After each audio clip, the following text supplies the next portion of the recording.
So our second company is a company called RawData. And Chad Nuesmeyer, who's the CEO, is going to present.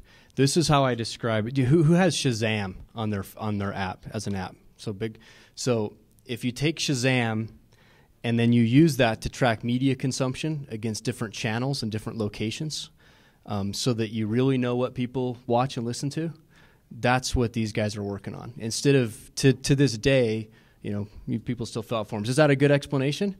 Pretty good. So real quick before I want to read your lessons. What 3 lessons? So number 1, not all money spends the same. Know who and where the money is coming from and what their motives are.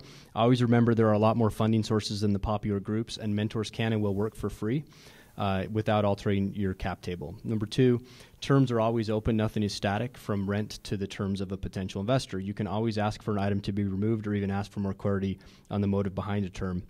And number 3, you can always find another job and or other people to work with, the old-fashioned no asshole rule. So Chad, tell us about RawData. Sorry, I'm a lot shorter. So we started RawData, and one of the things I learned is time is valuable. And everybody always says, don't watch TV. It seems like every LaunchUp I go to, somebody says that. I don't get haircuts. So RawData, among other lessons we've learned, is just like he said, terms aren't static. You can get anything done. I want to show this little video about some of the local groups and things kind of going on, but persistence pays off. Do I just click this to make it play? So this will take up most of my time, so it'll be really easy. 4 weeks. 20 papers, that's $2 plus tip. Gee, Johnny, I don't have a dime. Sorry. Didn't ask for a dime. $2. Well, it's funny. See, my mom had to leave early to take my brother to school and my dad to work because... $2. Cash. See, the problem here is that my little brother this morning got his arm caught in the microwave and my grandmother dropped acid and she freaked out and hijacked a school bus full of penguins. So it's kind of a family crisis. So come back later. Great. So I actually think I've heard that one at one of the angel pitches I went to. It's weird. Acid is popular in Utah County. So RawData. The big problem is local analytics. Okay? Right now you have a lot of the established systems were built back when broadcast was national. Giddy Up, Yeehaw and the Gang, and whatever. You had one analytics package, and it was the same broadcast all over the U.S. We just pitched a local group, and they said, well, everything's going online. It doesn't matter what happens on TV and radio anymore. That's bullshit, okay? Online is projected to break $1 billion this year. Local advertising on TV alone is projected to break $18 billion this year. To neglect that market as far as analytics goes is a huge oversight. So the way it exists right now, you've got TV, one group does that, radio, another group does that, so on, so on. And there's a lot of intrinsic problems with that. So what does RawData do? I'm not sure, it's not presenting right. What we do is we say, put it all into one pot. Look at how, oh wow, now we're flying through it. Look at how, if you had one panelist and you were able to watch them throughout the entire day, what would you learn? If you take, I really like to dance, and this mic is not letting me dance.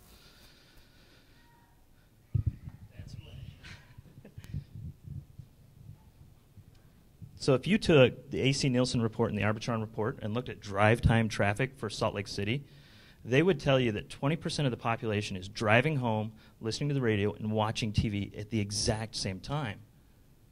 Right? That doesn't work. They all have their own methods of collecting. They all have their own methods of building panel. But if you put it into one group, you can learn a lot more. So when we were beta testing RawData, we tested on gamers. And what we learned was that a gamer would start a World of Warcraft campaign, let it run, and go play Xbox for an hour or two. Then come back, check on the game. So if not doing X, what is Y? And this is the same thing for all of us. If we're not listening to the radio, what are we doing? If we're not watching TV, what are we doing? To be able to have a news broadcaster say, go to our website for more information, and be able to tell how fast a consumer does that, that's huge, and it doesn't exist. And that's what we do. So how do we do it? Jeremy mentioned a little bit about Shazam.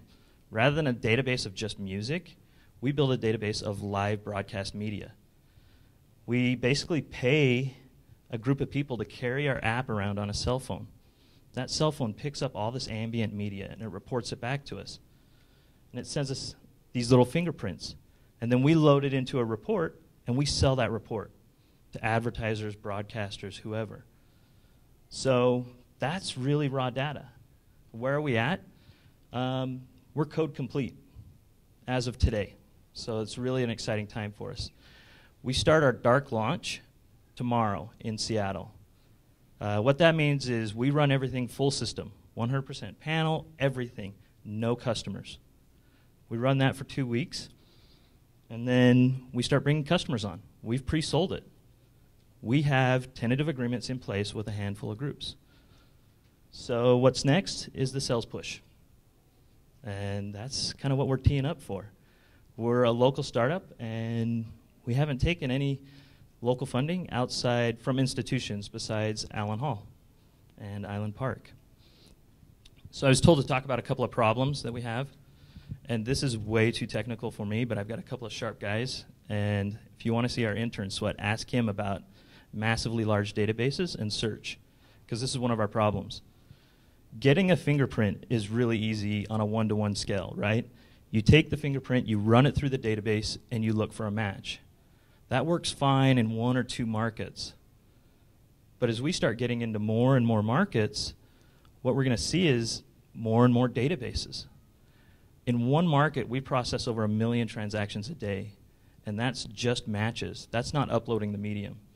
So you can see how this balloons really quickly. Coupled with that, reporting onto a BI or a dashboard solution. How do we get that in place? That's one of our problems that we're trying to solve, is how to do this very, very quickly. Anybody know how to do it? Let us know. The other problem, we're constantly fundraising. Unlike an app, we've got huge overhead. I have to buy my panelists. I have to get hardware in their hands. Smartphones only have a 1 in 5 penetration, so I've still got 4 people that I have to get some sort of pager in their hands. So that's it. We're 120,000 shy on what we're looking for. I don't know if there's anybody out there.